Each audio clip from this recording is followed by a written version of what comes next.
Welcome back, guys, to the Entertainment Sports Spotlight podcast. I'm your host, Ashley Marie, and it's really great to have you guys joining with us today, tuning in. If you haven't liked and subscribed and shared, we really appreciate the support. Also, to help get the voices of those awesome guests on our podcast out there to everybody. So, we appreciate that.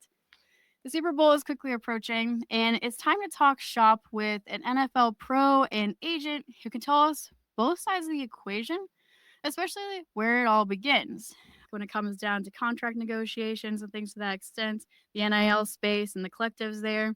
I'm really excited to have a wide receiver and is now in the agent space. LeRon McCoy is with us today. And LeRon, we're super excited to have you. Thanks so much for being on the show. Thanks for having me. Appreciate being here. Like you said, like, share, subscribe, everybody out there. I appreciate that. Hey, got another call out there. Awesome. You got to pump the business when you can.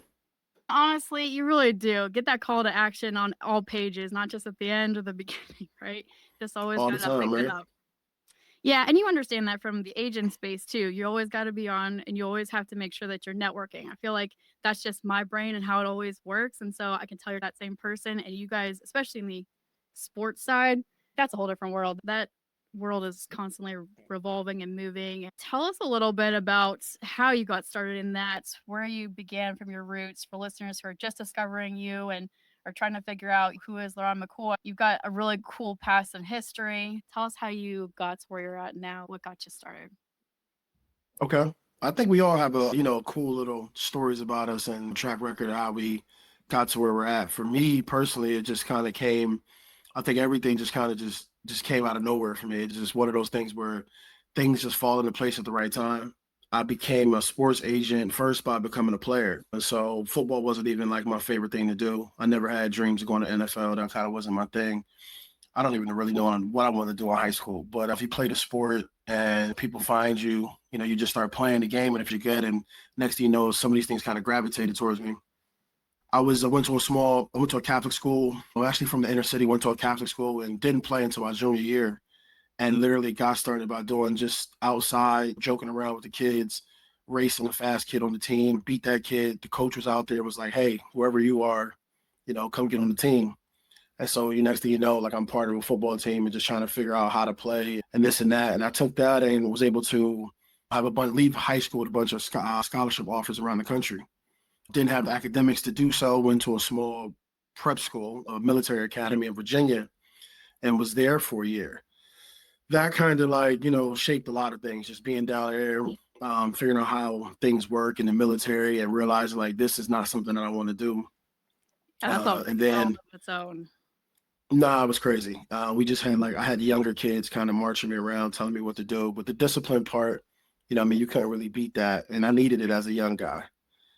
Um, I got to the point in my career at that stage where I had two options. I could, go back to school for an additional year to help complete my studies. So I was be eligible for Division I athletics.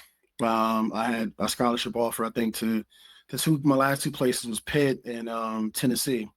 And I chose, Pitt, Tennessee, and UVA. And I chose University of Virginia to kind of finish. And they told me to come back for one more semester. And at that point, I could not see myself coming back to a small military academy where the little kids is making me shine shoes and march, salute the flag, wake up at 5 a.m. I just wanted to go to college, right? So I went to a Division II school, IUP, Indiana University of Pennsylvania.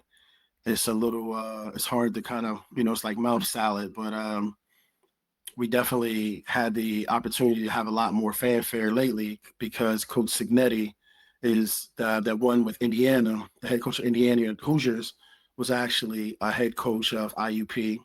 And to make it a step further, his father, Frank Signetti, coached me while I was at school at IUP. So a lot of people have been talking about the university lately. I was there and was able to get drafted to the NFL. Went to the Arizona Cardinals in the 7th round and I was able to play there for a few years. Then the San Francisco 49ers and then the Houston Texans was my last stop. And so the NFL comes at you fast. They give you a lot to deal with, and then it's over before you can't even really know it, So what seemed like a short amount of time for me really was like 6 years, but it just happened so quickly that, you're just transitioning out of college, you're learning how to be a professional, where to live at, things, this thing and that, figure out how the city works. Next thing you know, you're moving, and you never really get a chance to kind of like grow up and be an adult. And before you do, the game is over. And so I knew I wanted to be in the business. Um, I just didn't know I didn't want to coach. So everything I seen from coaches, I didn't like the hours. It didn't seem like a cool job. But the agent world was on the other side of it, and that's something that I gravitated towards. I knew a lot of the players. I felt like my business knowledge could help me out there. And then also, I had a younger brother that was really, really talented. And so I'm around NFL players all the time, so I can see what it looks like. NFL players stand out early. You can tell that they're gifted. And so I parlayed that into working for a sports agency, one of the largest in the country. So that's kind of, I guess, how I got my start in the agent world. Yeah, that's super impressive. And I know you mentioned having a younger brother, but I also wanted to go back to, so your plans were not to go into the NFL. How did you get there? Like, I know that they drafted you and stuff, but like, where did that change?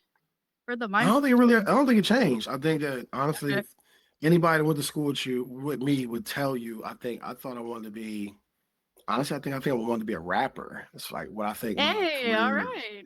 That's where my journey was headed. Just making music and mixtapes, and I wanted to be maybe like a DJ. Oh, Before all the podcast space was going on, I wanted to kind of be like a shock jock, right? all right. So Are you doing whenever anything like that young, now? nah, this is the closest I'm getting to that right here. Doing a little bit of this. I love So no, I just football. Like I said, football is just something that just gravitated towards me. Like I think like when you look back, the opportunity that I was given, I'm able to help the young men that I work with now because I know what it's like to fumble a great opportunity. Because I had it and I just didn't really care about it. It wasn't one of those. I wasn't the kid that slept every night thinking about it. Right. going pro. But if you don't carry it like that, then your results will show that. And I feel like that's kind of like how where my career stood. No, I think you're right. Honestly, so those people that don't do teach, right? But you have done it. And that's really great about you, especially in navigating some of these kids that are getting these contracts and getting these opportunities are so young. It's really hard to Sure, know what do you do at that age. Like you hardly even know who you want to date or what class you want to take, right? So like when you're talking about a huge contract deal, that's a whole different ballgame. So you have been on both sides of the equation, and that is super sure. helpful, especially for an athlete. Your brother was, a huge football player. So you guys have got the sports, the pro, you've got the agent side, you've got all the different ins and outs and contract negotiation, things like that. So that makes you a very well-rounded agent, I would imagine. And from what I can tell, you're it's led to your success of everything. So I think like if you remember being back in like the your senior year of high school, wondering who you're gonna take to the prom, how that's gonna work, where you're gonna go, all that, right? Applying for different universities, waiting in the mail back then for your letter of acceptance to come in, right? Going through admissions, picking your classes, a syllabus, right? Getting it early, Oh make sure you yeah. had everything you needed, right? All that stuff is going on. Then mom, dad packing you up, big car, putting everything you need, books, bags, snacks, whatever, refrigerator, whatever you have for your dorm.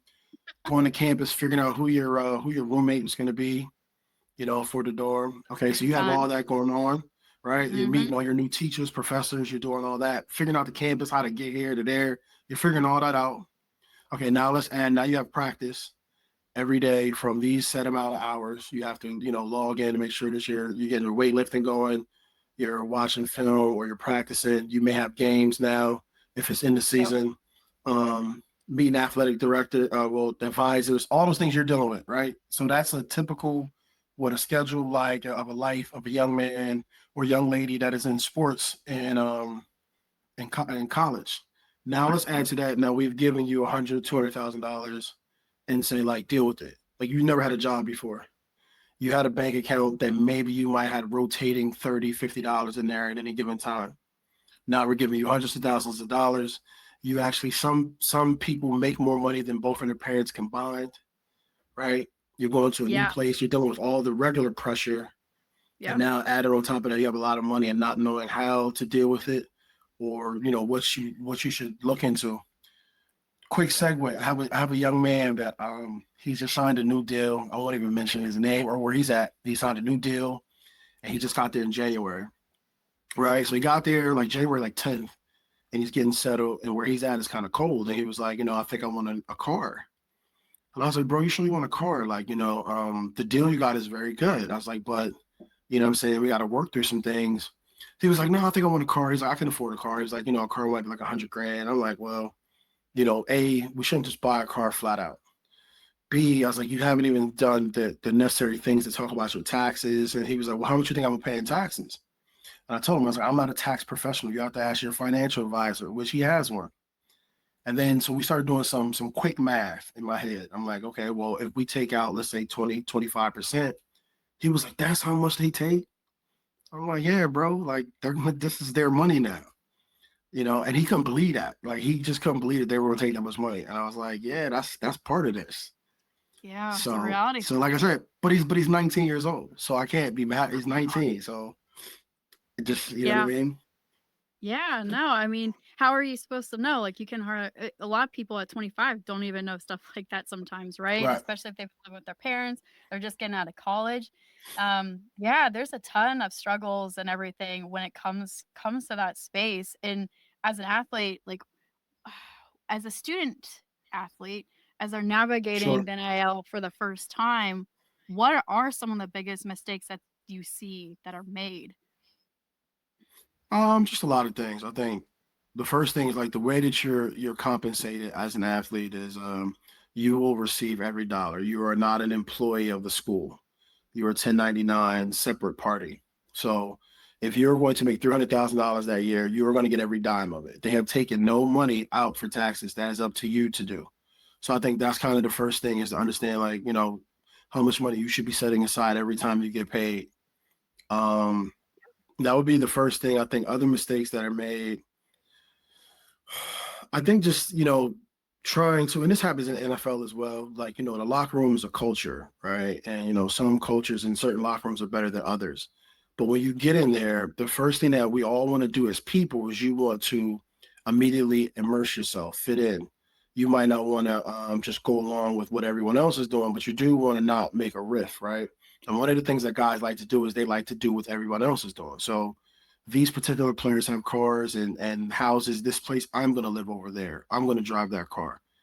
I'm going to buy this jewelry or do this, that, and the third. And you have to realize like what's for you is for you. You have to be an individual. And you can't fit in it and try to spend the same way other people spend. You don't know their scenario, their situation. And 9 times out of 10, you don't know their money.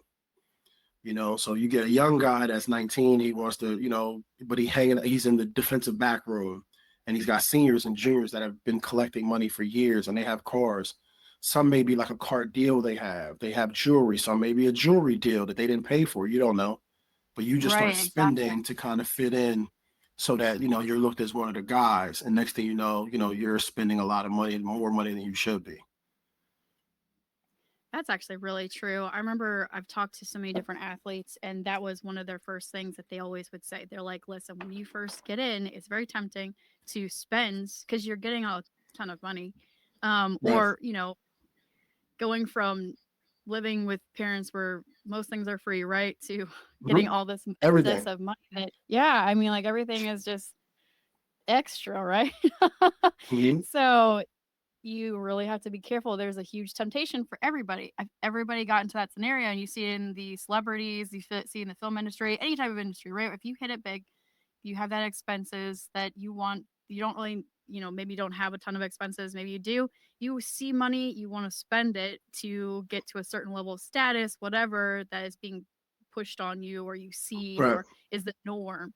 So I think it's really smart to have somebody like you that helps navigate Sure. that. What is like some ways that you work as an agent to be able to get to your clients? Because I know you're not the only person fighting for some of these guys. Sure. Well, I think that one thing that separates me, I like to think, is just that I've been able to see the football field the same way that the person that I'm going after sees it, right? So I once was a kid in high school trying to make sure I had all my offers lined up, talking to college coaches. I did that part, going on college visits. And knowing the questions to ask, how you feel, the pressure that they deal with. So I like to, kind of look at young men that way, like how would I perceive it, right? And then from the parent side, they look at it like, okay, this is their kid. This is someone that they love, and they want to make sure that all the right questions are being asked from an older, more mature standpoint. But I look at the game that way too, because my younger brother I think LaSean is 6 years younger than me. So in some ways, at some points in our career, it's like I look out for him like less than a big brother, but like sometimes like a child in certain ways. You know what I'm saying? How a parent looks over their kid, and so questions that he may not think about asking, I ask, right? And so with those two mindsets and when I deal with recruiting, that's kind of how I approach it. Um, I learned a long time ago, I never really talk about other people, other agents. Like I'm too busy talking about me, you know what I'm saying? Like what I do and what makes I love me. that. I stole that line from my boy. My boy, I love it. his name is Moshe Thompson. We call him Nanas. I'm gonna give him a shout out. But he always says, "Why would I talk about you when I could talk about me?" And I so love that's like that. my thing. Yeah, it's like it's no Yeah. reason to have that time to talk about those guys when I have enough accomplishments to list. I was an NFL PA certified agent for over a decade, right? And so just doing that work and negotiating and recruiting against other NFL PA agents, and then working a negotiation with the guys on the other side, which what that work for the team, like the GMs, Yeah. all those guys over there that do the cap guys that do their numbers. It's high level. There's millions at stake. That when I drop down a level and now I'm working just with college general managers that have a salary cap that goes every single year, it doesn't revolve around 5 years. It's every single year. Whereas in the NFL, it's the cap has guys are getting contracts for 5 and 7 years. So we Right. have to balance the money over 7, 10 years. These we just have to balance the money over one season, Okay. right? Interesting. So with Yeah. that being in mind, it's like I feel like I'm a little bit more well versed, I'll say, to not only recruit, but also negotiate because I've negotiated on that side where it's a lot more difficult. And then when you're doing this, it's a little bit more singular, is the word I'll use. Yeah, that's actually a really good way to put it. I do agents work too with the film industry, but I also am a sibling or an older sibling of many. And so I feel like you have that protection for your younger Yeah, for children, sure. right? And I Hmm. could tell that you help them navigate and figure out and stuff. Okay, I stalked some of your prior interviews and I found this amazing quote that you came out with. Money is used to eliminate the absence of chemistry. And Sure. the reasoning behind this, do you want to explain a little bit about what you meant by this? Because I thought this was just Okay. golden. It comes to me from dating, right? It sounds crazy, right? But when you see It's a good way like to like yeah. when you see like a super old dude on a yacht and he's got like a pretty young girl, and it's like Yeah. what do those two people have in common? The thing what they have in common is they both understand what the other person wants. So the old man wants a companion, the young girl just wants the lifestyle. So by Yep. giving cash, it eliminates the chemistry part. We don't need that. I'm giving you what you want. So universities are like that too. This is probably a crazy analogy, but it's true. Like universities are like, hey, I want your services. If I recruit you from the time you're in high school, there's a loyalty thing that we deal with. I've met your mom, I met your dad, you met my wife. They recruit that way. If they take you from another college in the transfer portal, there is no loyalty.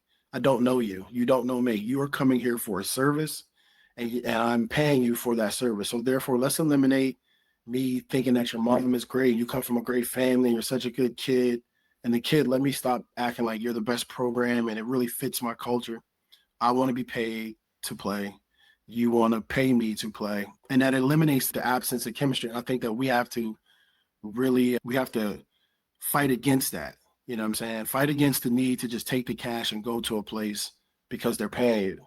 Because 9 times out of 10, if you do, you're going to end up right back in the portal the next year trying to find a home. And then you become one of these young men that A, can't find a place to go to, or B, they're constantly shopping themselves around at different places. And that doesn't look good on the NFL resume either. If you're a college kid that's been to 4 or 5 schools, no matter what a Right. person tells you, the NFL looks down upon that, right? It looks like somebody that doesn't have stick to itness, or can't persevere when things get rough. You know what I'm Well, no, saying? I mean that's So, the same way. Yeah, I mean that's the same way in the film industry too. If we see somebody who's represented by like a ton of, I mean it's common to be represented by mhm. a bunch of agencies or agents, right? But if you're represented by a ton of them, there might be something wrong. There might be something going Yeah, on, kind of a thing. for sure. So yeah, yeah, A lot of it is all personality too. You think about like one of the big things in NFL and now in college about recruiting or when they're looking to draft you is that they have to kind of fast forward and see how you're going to be in like a few years, right? That's like most people think it stops as a player. Like, how is this person going to be in a few years when we develop in our system? He's lifting the right weights, eating the right food. But a big part of that now is like these people that are evaluating are thinking about how are you going to be once I give you money? Like, what does that look like? Are you going exactly. to get the whatever big bag they give you and shut it down? Or is it only going to motivate you more? And then now you want more things. And so you're working even harder to get those things, right? So that's a part of like evaluating, like, how much does he love football? Or do you love the thing that football brings? I happen to have the liberty of being the person that I love the thing that football brought me, right? And so with all those things that it brought me, the game, like I said, will pass you and just someone else will take that spot. It helps me talk to my guys now to talk about all the pitfalls and things they should watch out for. If you don't love the game, if you don't take the game seriously, the game will pass you by. Yeah.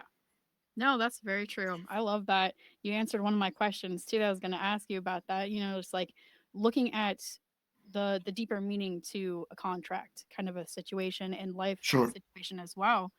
And how has your being an agent affected your brother too? Your brother had a huge success in the football industry. Did you have some part in that? I feel like you probably did. I think it would be wrong for me to just say like, I had a part in his success. I think that he's a person that was always kind of the opposite when we talk about the game of how you really feel about it. Like he always wanted to be a pro player, like always. Mm, And so every decision I think he made from like 6 was always about being a pro.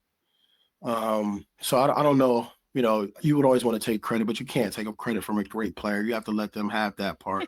But what I will say is, I think he's helped me in terms of when a lot of players get done with the game. This is a real thing. When players are finished with football, because it's so big of our identity, we go through like a depression phase. Like, who are we? Where do we fit in this world? Who are we now? Right. And luckily for me, like when my career was over, I didn't have to go through that part because I was still able to be in the game with him. I could still be in the locker room around the players. And then that transitioned to another career in the sports side. Like when as an agent, we're representing NFL players. So now I'm on the sidelines before games and I'm out to eat after the games with players. So I lost the part of being on the field. But the thing that players miss the most is not technically the game, it's everything that the game provides, right? yeah. And so I think if anything, like when people always ask me like, how did I help him? I always mention like that part he helped me with because that's a big, big part. And players go through it. It's hard. Um, but you always have to, you kind of have to prepare for life after football. There's so many years left to live in this life after the game is over. But you don't think about when you're 21, 22. Right. Yeah. No, you are speaking a very resounding message because so like every athlete deals with that, and it's actually interesting because I'm working on a film right now. I'm not gonna say what it is because I can't, but it's speaking to this side because it's a very huge side that every athlete goes through once they're done with the game, once the final buzzer ends, once the last game that they're in Right. type of competition, whatever they do, and that the last thing when it ends and the thing that they love is closed off to them and they have to redefine themselves. Like It's that's crazy. how they even know. How do you do that? People have midlife crises already at like what age 30, 35, and that's just Hmm. everybody. When you add on something that you've been defined by that you love, that's just a whole different ballgame. If you talk about any football player out there, you can say the same for basketball, but I'm just knowing what I really know. Yeah. Um, I can tell you exactly where I'm going to be at based on the month you give me. So it can be, you can say, tell me where you were at 6 years ago in January, or tell me where you'll be in 2 years in April. Because football Wow. players' lives are so regimented, they do everything starts on the same time for them, right? So I know that January is going to be like the end of the playoffs, and then the Super Bowl is going to be the second week in February, right? So after that, I have like 2 or 3 weeks off. Then the NFL Combine is going to be the last week in February. I'm going to be in Indianapolis. After that, you'll have pro days here and there, different cities. You'll have the draft in whatever city that's going to be in, usually New York, somewhere else. Okay. Then there's summer camps. I know exactly, like, I just know where I'll be at. Whereas most people are like, oh, I'm not sure. Like me, I'm in different cities, but I know exactly like kind of the schedule, the routine. My body knows it. So when you take all that out, say now it's like, I don't know what to do. Guys used to Yeah. go, we used to go to the locker room after practice and just sit there and just talk Mhm. about dumb stuff for hours. Nah, now Yeah. you gotta go home to your wife. Go ahead, bro. Go home. Go home. Like talk to your wife. You know what I'm saying? It's a different thing. It changes. So Yeah. he was able to give me that part. It's definitely something that we talk about with our guys a lot. Not necessarily so much about that part of it, but just more so just keep it in mind. Have another passion out there. You know what I'm saying? Learn to transition your competitiveness to something else. Because when this game finishes, you're still going to be that same competitor. You're still going to want to be the same guy. You're going to live the same way. Nobody wants to live in a penthouse and then come back down to average lifestyle, whether financially or emotionally. If you've been Right. riding high for 10 years, you don't want to be like, all right, you still kind of want to be the guy you've been. Yeah. No, thanks for breaking that down because I think that helps make it more real to people. When you have an environment or a group, a clan, a team that you're a Sure. part of, and everybody understands you on that level in that area in that space, and you get out of that, and then everybody's like, "Well, I don't understand what you're talking about." That's a whole different Yeah. world. Yeah. Yeah. I'm glad that you teach your kids and like you work with that with your athletes. What are some really cool accomplishments that you can look back on over your career? It's a lot, I'm sure. I mean, so my favorite thing as an agent, it would be in two different phases. So on the representing NFL players that are in college and that now are going through the draft process. They go to the combine, they do their running and they're interviewing with coaches, and then I'm with them and their family on draft night, watching the call happen, watching Mm, everybody start to be quiet, and then there's tears and the kid screams, yeah. he's happy. That is always going to be number one for me, right? And again, I've got a chance. I've lived it. I did it. I remember how it was and like you're trying to be cool, but you're also crying. It's crazy, right? And then I watched like my brother get drafted, and that was one where I had a lot more nerves. Like, is this gonna happen or when is it gonna happen? I knew it was happening, but it's like when, right? And then you're Right. watching people come off the board, and it's like there's a tension, a nervous energy in the room. From the agent side, when you're with the young guy, it's not really. I mean, the work's done. I just know how to, but they don't. It's different because it's their dream and they're waiting. But for me, I'm just waiting. I'm just doing the numbers. Like if you play wide receiver and you're ranked in the 30s, I'm just watching every single guy that goes off, thinking, okay, we're one step closer, right? But a Mhm. kid might be thinking like different. He gets a different feeling. So that's probably my biggest accomplishment, I guess, is to have seen a number of NFL players be drafted and work them through their contract, getting them their first NFL deal. I think this process in the NIL space has been the same thing. It's like taking a young man that is at one school and he wants to go to the portal for a different opportunity. If it's a young man that does things the right way and has the right vision about it, not just looking to get paid, but also just looking for a place that he feels more appreciated or he feels like he can, just magnify his ability, right? And you help him find that spot through just your contacts, reaching out to coaches, and you start getting it going. You take them on a visit, they go to the university, and then things start to click. You can kind of see the light up, and then they leave the room, and I start to do my work. And then I go back to them and say, okay, these are the numbers that we talked about you being happy to go to another school at, right? And that number may be here. And then I tell them that I actually got here. Like that's kind of I play those games sometimes with my guys too. If I hit a home run, I like string it out. I'm like, so how much would make you happy? What are you comfortable Oh, with? I love Knowing in my that. back pocket. Yeah. That's just for me though. I do that for myself. Yeah. But I think that those are things that kind of make me happy. Seeing how happy the guys are, um, watching them put their dreams out there on Front Street and then going out to attack them every day. You know what I'm saying? Stuff like that I look forward to. Yeah, those are great moments. I can only imagine that, and whenever you get your kids into something that they're supposed to and it's something that they really wanted or you've landed that deal, you've gotten those contracts signed, you've gotten the money, and it's like, okay, wow, that's good. And the person's happy, they're excited, they're looking forward to the future. That's always a really Hmm. good thing. You go a little bit deeper too, and you go into making sure they're emotionally, their family supports there and everything as well. Well, we're going to wrap it up here really shortly, but I wanted to ask you like two more questions. And one is, how do you bring in the parents? Because this is a whole different world. You're dealing with not just the athlete, but you're dealing with their support system, which a lot of times is family or immediate family and their parents. And that's a whole different juggle game. So, how do you work with that? Well, I mean, me and my partner Ishmael, we like to say that we are an extension of the family, right? I don't want to do anything differently than you guys have already done. I don't want to make the decision on where you should go, what college you should attend. Like those are all your decisions. Even the financial advisor that helps you with your money is also a decision that you make, right? Because the way we spend money and different things is different. The way we go to school and how we play is different. Here's my job. My job is to make whatever decision you make, I make it fit your best interest in terms financially. I make that part fit. When you tell me you want to go to this university because you love the offense, you love the coach, you love the academics, great. I now make them compensate you on the level that is commensurate with the rest of the market, right? Because if not, like they will give you whatever you'll accept and be happy with that. Everybody wants a Ferrari, nobody wants to pay for it, right? So Right. I work hand in hand with the parents. We have updates weekly, sometimes even more when we're dealing with like a situation that's kind of hot. We might talk every day if there's multiple pieces moving around. I fancy myself like a weapon. You know what I'm saying? I tell them I'm a weapon and I'm dangerous, but I can only cause that danger if you point me and say that's what I want to do. You know what I Yep. mean? I can't do it on my own. You have to literally say this is what I want. Go do it, and then it's like okay, I got you.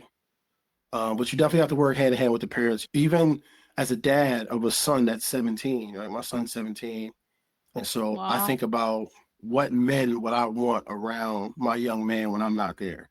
So dads are thinking about that with their kid, like whether it be the agent or the head coach of whatever program. I try to make sure I'm that type of man that I would want my son to be around. So, the dads, me and them can understand each other on the same level. Yeah, I love that. No, that's really true. That's a good agent. I think in short is I love how you approach that. Who are they around? That's really important because For sure. it speaks to not a parent mindset, but a caring mindset. So you want to make sure that those people are around. Not just they're Yeah. not in the game, they're not just out there, they're not just made it into the industry. They're around good people that are going to help them succeed and not get lost in the sauce or completely get destroyed. So I think that's really smart. Appreciate you sharing that. What is hmm one or a couple last words of wisdom, how we can find you and work with you? Share that and let us know, how we can support you. I don't know about words of wisdom. I think that let me Like, start how you can find me. So on Instagram, I'm at Dutch Dutch. The company is at legacy.nil. We're legacynil.com, I believe. So real easy places to find us. Let me see. In terms of words of wisdom, I don't know. That was good. I fancy myself as a data dealer. That's what I like to call myself. Like I'm the I neighborhood data love dealer. that. And I gotta get some t-shirts printed up. I gotta tell my guys to work on that. But this NIL space is all about information, right? Yep. And the lack thereof for the athletes and their families. And then on the other side of the table, the negotiators and the coaches, they have the knowledge of how much money's coming in the spaces. It's up to an individual like me to kind of help bridge that gap, give the Yeah. information, give the data to the people that need it, and then help them utilize it. That's kind of the biggest words of advice I would give. Is just get information. Don't be Yep. scared to ask questions. I'm not afraid to be the bad guy because somebody has to be. Somebody has to be the bad guy Yeah. and say, "Hey, this deal is True. cool, but I want this, and I'm Yeah. actually not even taking your call until you give me this." Because Yep. that's the way that they operate on that same frequency. Absolutely. That's kind of the best I got for you. I got to come up with something like that. I'm ready to shoot off the hip. I love it. No, you some Some great words of closing wisdom things. out there. I appreciate that. Definitely, guys, reach out to LeRon. He's fantastic. He's got a caring mindset and is a good big brother and also a good agent. Oh, go ahead. Well, thank you. Yeah. just trying to be the best agent. And like I said, I'm a dad, so I look at it that way too. These conversations that we have, you go to these universities for 4 years, but you met that coach for like 2 years, maybe a year. It's a lot of Uh-huh. trust to Yeah. give somebody, right? So I Yep. just want to at least make the trust factor as much as I can in the short amount of time we have. Yeah. But I appreciate you having me on, man, for sure. Absolutely. And a really quick question, is your son are we allowed to ask, is your son projecting in any direction as far? Dash. So I don't know. Dash is okay. So his name is Dash. He's a super fast kid. He's one of the fastest guys, the fastest young men in Arizona. He's a senior this year for Hamilton High School. I don't know. We'll see. I think he's a year. So what happened? He's a year younger. He tested up, and at the time we were so ecstatic with how smart he was that I wish I would have kept him in his regular grade or even maybe reclassified him to a level down. You don't think in sports, but now that I'm here as a senior year, I would love for him to be a little older, his body to be a little bit more mature. But he does have some track aspirations in his near future. I don't want to put it out there and have to put the pressure on him, but yeah, we've been working on it. This is senior track season coming up, and we'll see what he does. Awesome. Well, that is super cool. I actually know another kid. Yeah, He's like super the cool. fastest. He's the fastest or the fourth fastest or third fastest in North Carolina or something like that. But That's big. yeah, that's a whole different world. Yeah, yeah. Different world. Different ball Yeah, I game. can't help him as much like with the tutelage. I Yeah. just tell him run faster. Yo, run faster. I don't I mean, that really, worked. but nah, and then one time he was telling me it's like a mental game. And I was like, mental, bro. It's 100 get as fast as you can. Like, what part is mental? I But I love mean, that. to his credit, he's, that's what he wants to do. And he's a Oh, very good for bright him. kid. Yeah, for sure. I'm very proud dad of him and my daughter. So, Oh my gosh, you got a full house there. That's awesome. I love it. yeah, son and daughter. Daughter's 22, son is 17, get old, but that was always the plan. All right. Well, maybe one day the girls can get into football for real, you know? I don't know if that's her Yeah, aspirations. things are happening. They're already moving. They're doing their flag football stuff. They're getting scholarships now to university. So the women are Yep. definitely putting on the charge. Yeah, thank goodness. They're starting to come up there a little bit. So one day it'll Hmm. all work out. Absolutely. All right, LeRon, thanks so Sure. much. Appreciate you being here. Guys, thanks so much for tuning in. Definitely go check out LeRon, give him a shout out, say hello, ask questions, be curious, make sure that you know what you're getting into. And yeah, I mean, for real, Okay. definitely know what you're getting into. Take care and support the show, guys. We'll see you back here next time.